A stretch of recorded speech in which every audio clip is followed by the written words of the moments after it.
E aí, aula 33, atitude mental número 11. Fazia tempo que eu não aparecia por aqui.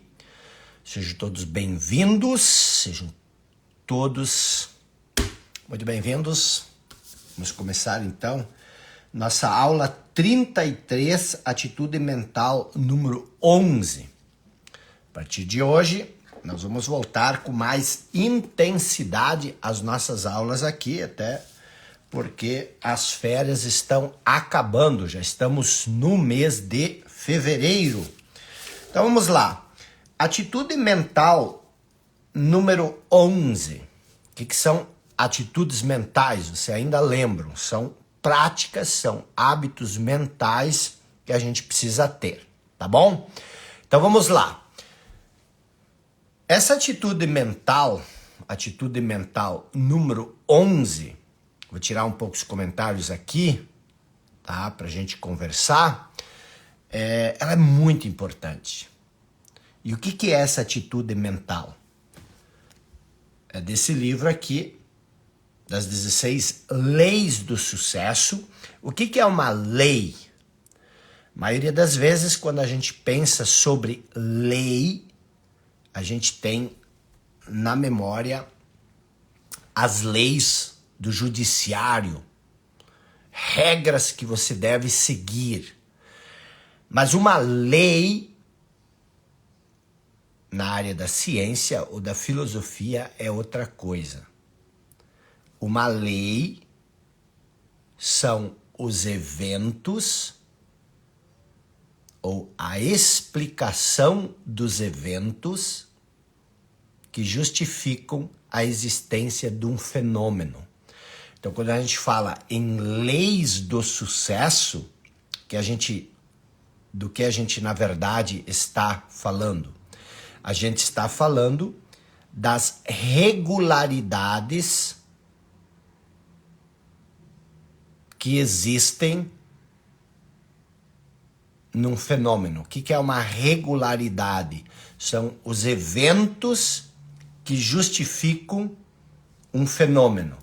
Então, por exemplo, quando você pensa em lei do sucesso, na verdade, a lei do sucesso não é uma coisa que você precisa obrigatoriamente seguir. Mas a lei do sucesso, as leis do sucesso são os fatores que explicam o fenômeno conhecido como sucesso. São regularidades que existem na realização desse fenômeno. E uma dessas leis do sucesso é a mente mestra. O que é uma mente mestra? É muito importante, ninguém faz nada sozinho. Mas também você não pode achar que você vai conseguir criar algo se você apenas serve outras pessoas. O que é uma mente mestra? A mente mestra, segundo Napoleon Hill, que foi um dos estudiosos da mente mestra é isso. São duas ou mais pessoas, uma mente mestra são duas ou mais pessoas que se unem harmoniosamente, num espírito de harmonia em torno de um propósito. Então, para existir uma mente mestra, a primeira coisa que precisa existir é um propósito. Se você não tem um propósito, não pode existir uma mente mestra. Muitas pessoas usam hoje o termo mastermind ou o termo mente mestra para querer ensinar algo. Ah, você pode participar da minha mente mestra, mas o que é a minha mente mestra? Eu vou ser o seu mentor. Isso não é uma mente mestra, isso é uma relação de mestre e discípulo, de professor e de aluno, onde uma pessoa tem o propósito de ensinar para a outra e a outra pessoa tem o propósito de aprender. Mas são dois propósitos diferentes. O meu propósito é te ensinar e o teu propósito é aprender. Isso não é mastermind, isso não é mente mestra. Essa relação de discípulo e aluno, aliás, de discípulo e mestre, de professor e de aluno. Porque vocês não têm o mesmo propósito. O propósito de um é ensinar e o propósito de outro é aprender. São dois propósitos diferentes. Vocês entenderam isso? Então, o que seria uma mente mestra? São duas pessoas que têm o mesmo propósito. Então, o primeiro ponto que você precisa ter para ter uma mente mestra é ter um propósito em comum. Propósito em comum. Então, uma vez que vocês têm um propósito em comum, esse é o primeiro ponto, ter um propósito em comum. O segundo ponto é agora vocês começam a agir em harmonia, no estado de perfeita harmonia para a realização desse propósito. Então, isso é uma mente mestra, e essa mente mestra pode ser 2, 3, 4, 5, 6 ou 7 pessoas, não interessa. Mas, então, primeiro princípio de uma mente mestra é você ter um propósito em comum. Então, qual é o seu propósito em comum? Com a sua mente mestra. Então, se você tem um propósito, você provavelmente vai ter algumas pessoas que vão, nesse processo, auxiliar você na realização desse propósito. Mas preste bem atenção, não podem ser pessoas subservientes a você. São pessoas que precisam estar do seu lado. É um grupo de pessoas que se esforçam. Um time de futebol é uma mente mestra. Por que um time de futebol é uma mente mestra? Porque são 11 pessoas dentro do campo, mais um técnico de futebol, e todas essas pessoas têm o mesmo propósito. E qual é esse propósito? Vencer o jogo, vencer o campeonato. Então você, olhando para esse aspecto da mente mestra, você possui uma mente mestra? Para início de conversa, você possui um propósito claro, específico? Aí, por exemplo, geralmente a primeira pessoa a fazer parte da sua mente mestra deveria ser o seu cônjuge, o seu esposo, sua esposa. Por quê? Porque se você estiver casado ou convivendo com alguém e você tem um propósito e essa pessoa tem outro propósito, você, na célula mais importante, que é o seu matrimônio, cada um está puxando para um lado.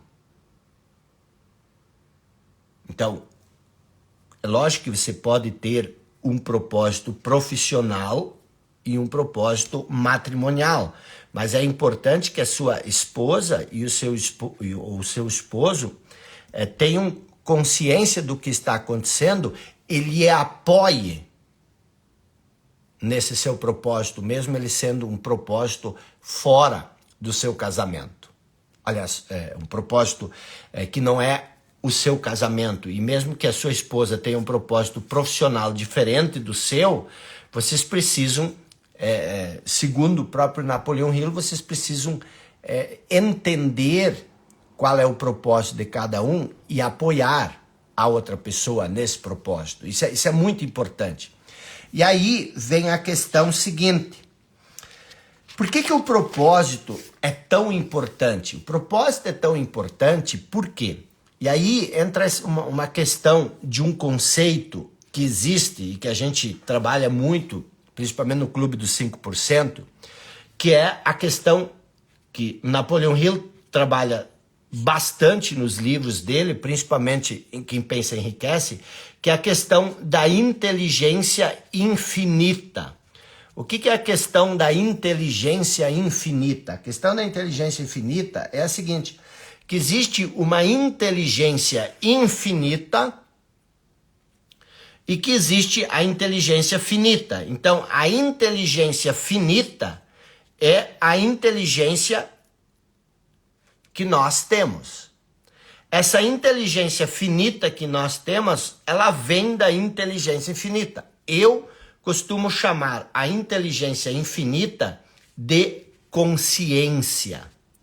Então existe a consciência universal e existe a consciência particular. Mas toda a inteligência pessoal, mas toda a inteligência pessoal, ela faz parte da inteligência infinita. Toda a consciência pessoal, ela é uma extensão da consciência infinita. Então, se você não entende essa questão, ou se você não acredita nessa questão da inteligência infinita ou da consciência universal, imagina, você faz parte de uma consciência maior. Assim como o raio do sol faz parte do sol. Você, então, é um raio do sol, uma metáfora, você é um raio do sol que faz parte do sol. Agora, imagina se um raio do sol dissesse, não, eu sou algo separado do sol, eu não faço parte do sol, eu sou algo separado do sol. A maioria de nós tem essa percepção de isolamento, de fragmentação, como se nós fôssemos algo único, algo exclusivo, algo independente, que não faz parte de nada. Se você acha que você é algo exclusivo, que você é uma unidade em si, e você não faz parte de nada mais, que você é algo estranho que apareceu no universo do nada e que vai desaparecer do nada, o conceito de mente mestra, de mastermind, de mente mestra não faz sentido para você. Por quê? Porque ele depende dessa compreensão maior, que é a ideia de que existe uma consciência universal, uma inteligência infinita, que é a fonte de toda a inteligência, de toda a consciência pessoal. Então, Napoleão Hill diz que quanto mais pessoas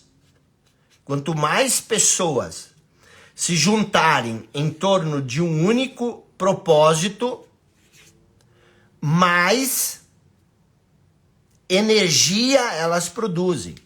E que toda a energia, ela cria uma conexão com a consciência universal, ou com a inteligência infinita. Estou falando da energia como consciência. Então ele diz o seguinte, quando duas ou mais mentes se unirem em torno de um único propósito, mais energia se produz e maior fica esse portal de conexão com a consciência ou com a inteligência infinita. E o que acontece? Quanto mais pessoas se juntarem ou juntarem as suas inteligências pessoais, maior é a conexão com a consciência universal, com a inteligência infinita, e aí acontece um elemento bastante estranho. Ele diz que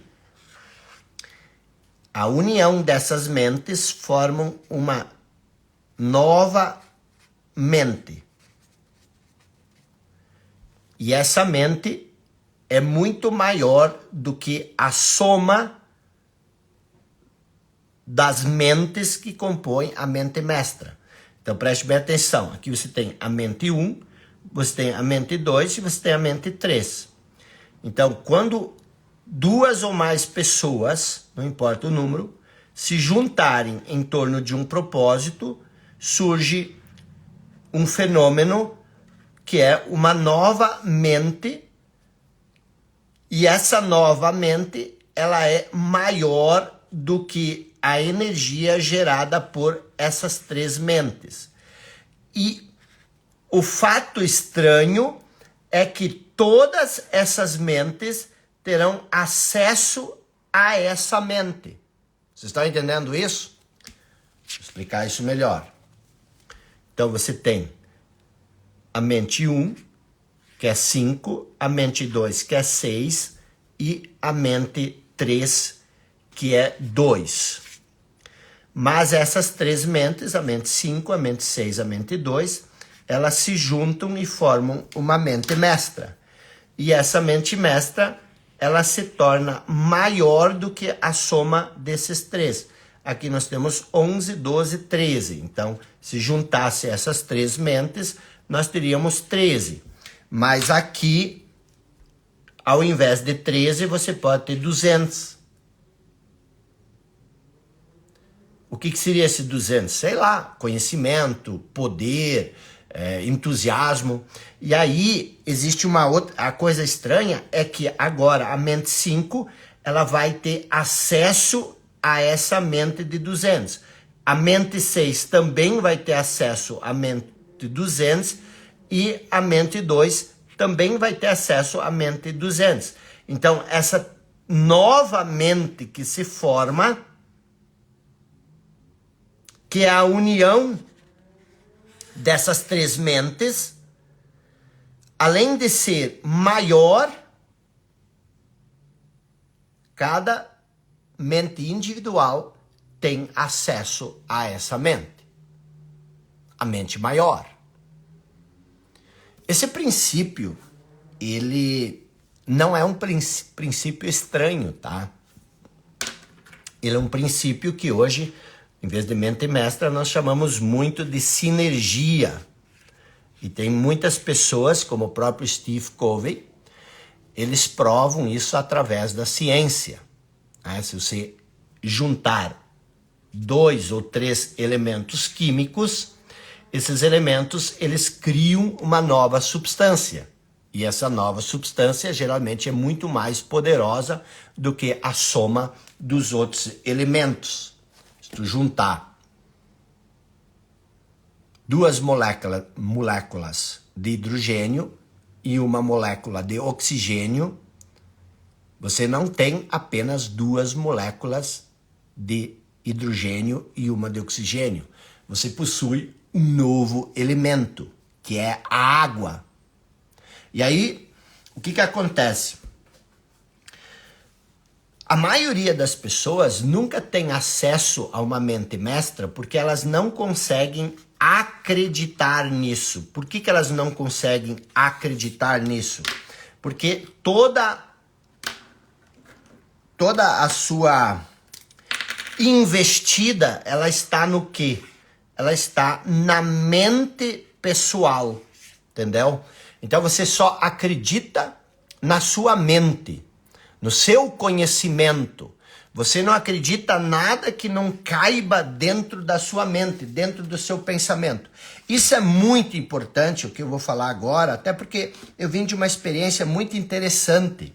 Qual é essa experiência interessante? Ontem eu participei de um programa, porque quem está assistindo gravado já não é mais ontem, mas ontem eu assisti um programa chamado Pânico. E é bem divertido, muito legal, eu gosto do programa, mas como é difícil você falar de uma coisa que as pessoas não entendem. E eu me senti muito, muito orgulhoso do Clube dos 5% e também de vocês aqui, mas mais do Clube dos 5%, que já é um programa que a gente tem há 4 anos. O nível de conhecimento, o nível de percepção de vida que os alunos têm em relação ao público em geral. Uma das coisas mais comuns das pessoas lá fora, eles falam o seguinte: esse cara parece a Dilma. Ele não fala nada com nada. Por quê? Mas não é que parece a Dilma, é que as pessoas não entendem do que eu falo. Por que elas não entendem? Porque elas estão justamente presas dentro do conhecimento, aquilo que elas sabem. O mundo delas é esse mundinho que elas sabem, que elas habitam. E não tem problema nenhum. Eu não estou criticando, não estou julgando. Mas o que eu estou dizendo é que essas pessoas vivem presas dentro de um sonho. E elas não conseguem despertar. Elas acham que elas conhecem, que elas dominam como esse mundo magnífico, esse mundo mágico, esse mundo poderoso é. E aí, quando você se fecha no seu conhecimento, quando você se fecha nas experiências do seu passado, a vida se torna muito estreita. Você passa a viver dentro de uma concha estreita. Você não consegue perceber nada que esteja fora desse pequeno núcleo do seu pensamento. Não seja isso. Talvez você não tenha entendido nada do que eu expliquei sobre mente mestra. Por quê? Porque você não consegue sair da sua mente. E não existe espaço na sua mente para o incognoscível. O que é o incognoscível? O incognoscível é aquilo que você não consegue compreender, porque isso é maior do que a razão. Nós estamos muito presos à razão. E o que a razão consegue entender? A razão só consegue entender aquilo que está alinhado, ajustado com as suas experiências passadas.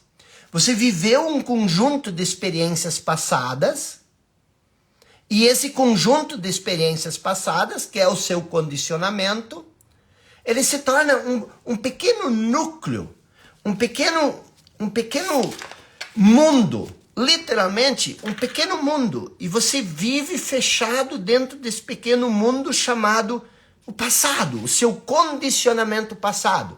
E aí vem uma pessoa que fala de algo maior. Esse algo maior não cabe dentro do seu mundinho. E aí você diz: meu Deus, esse cara é louco. Por que esse cara é louco? Esse cara fumou um baseado. Esse cara fala nada com nada. Mas por que esse cara fala nada com nada? Porque eu não consigo colocar o que ele fala dentro das minhas experiências passadas. Eu não consigo colocar o que ele fala dentro do que eu entendo. E isso não diz respeito só a mim.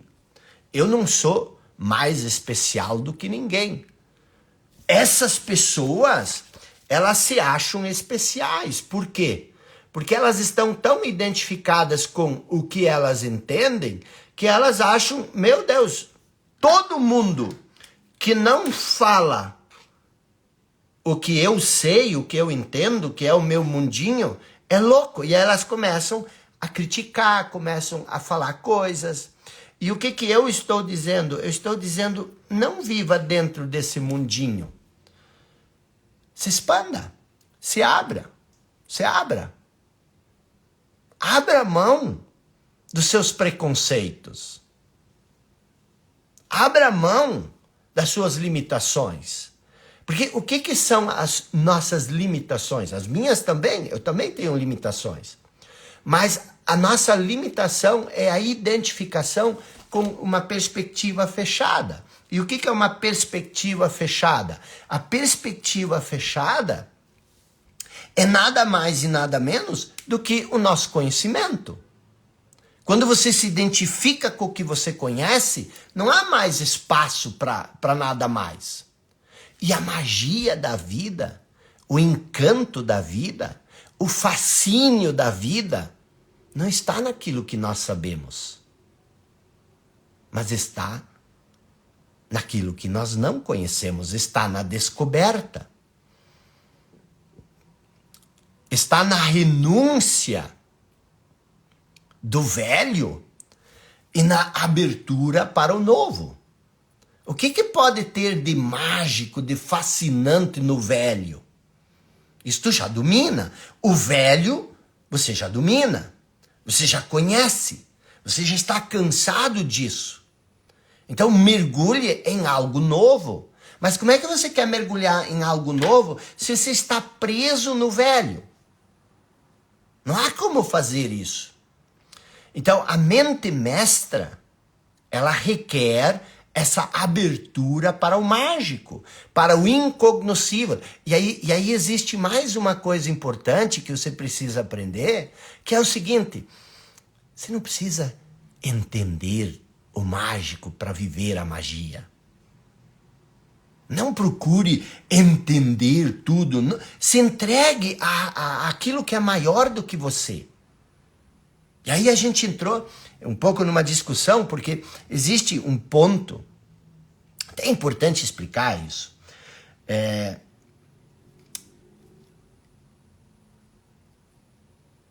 Ponto 1. Eu não sou ateu. Eu não sou ateu. Não sou ateu. Não existe... Eu até sempre digo, a pessoa que diz que não acredita em Deus, a pessoa que... Vou até mudar a palavra para não criar confusão.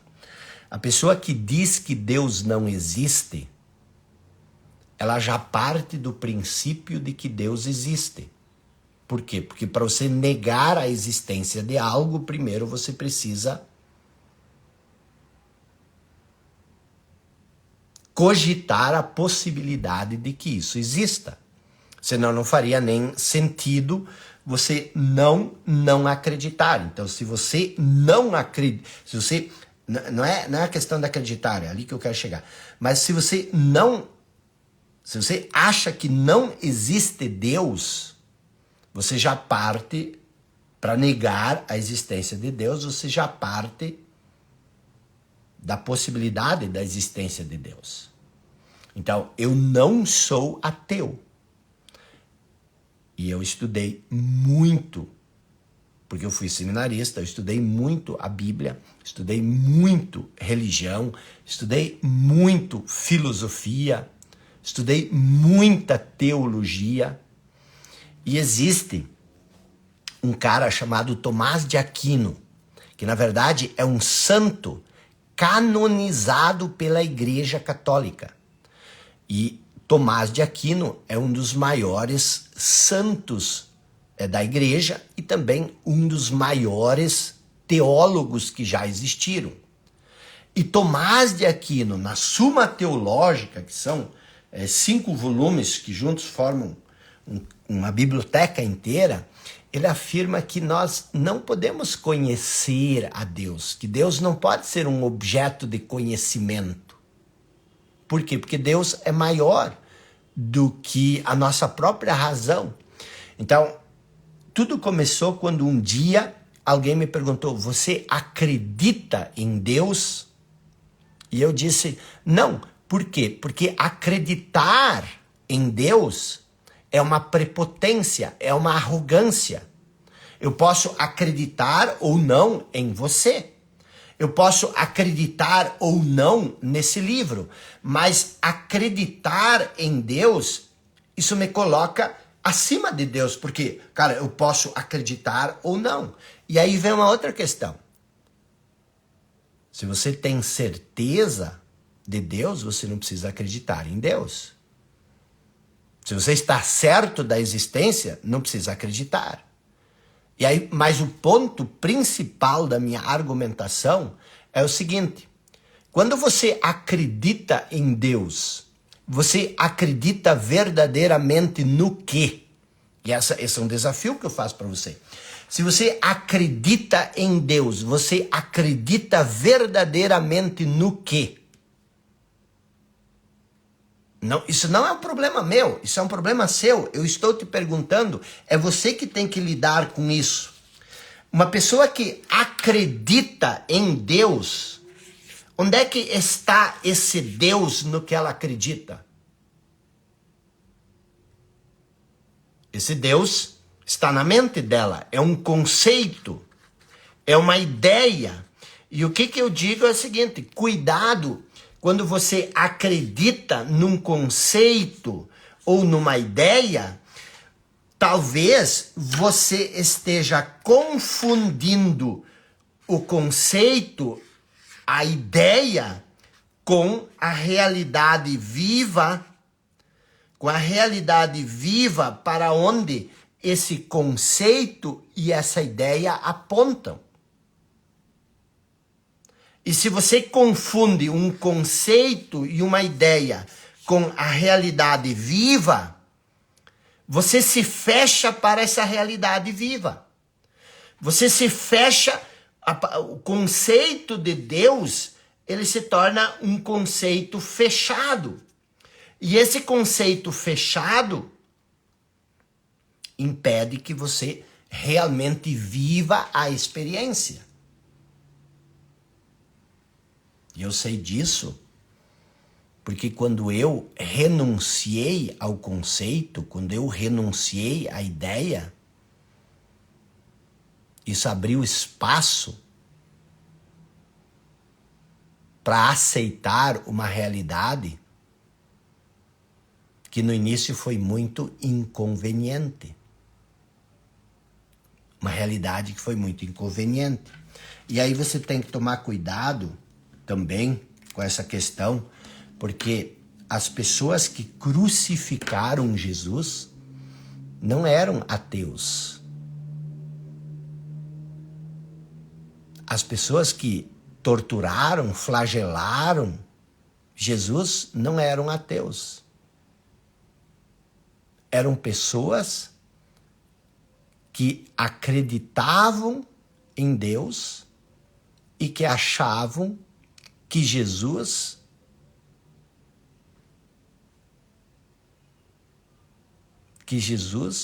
atacava a crença deles.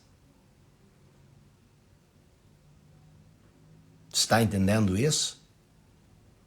Então, a gente olha muito para essa questão e a gente não entende, não percebe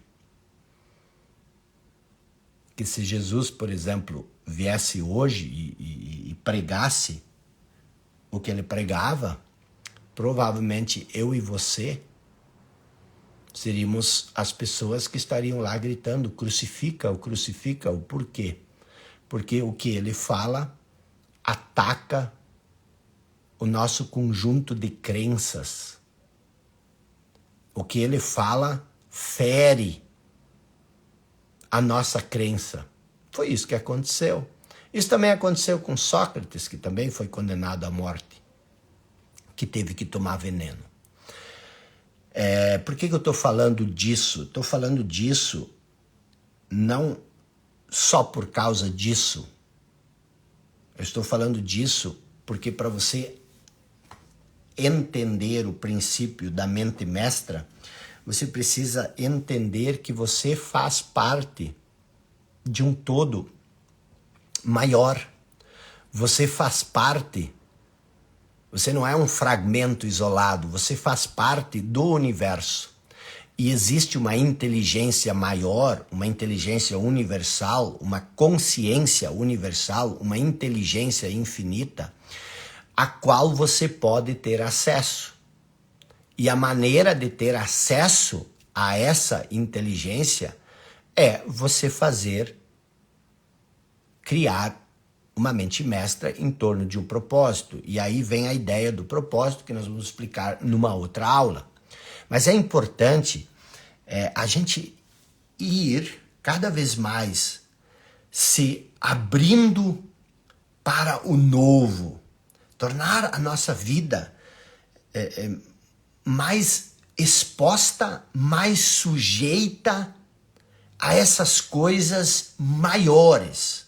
Não se fechar dentro dessa concha pequena e rejeitar, contra-atacar tudo o que fere esse pequeno conjunto de crenças que a gente confunde com a verdade.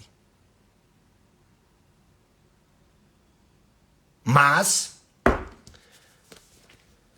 voltando à nossa questão, aula 33, a atitude mental número 11 é crie, desenvolva uma mente mestra em torno do seu propósito.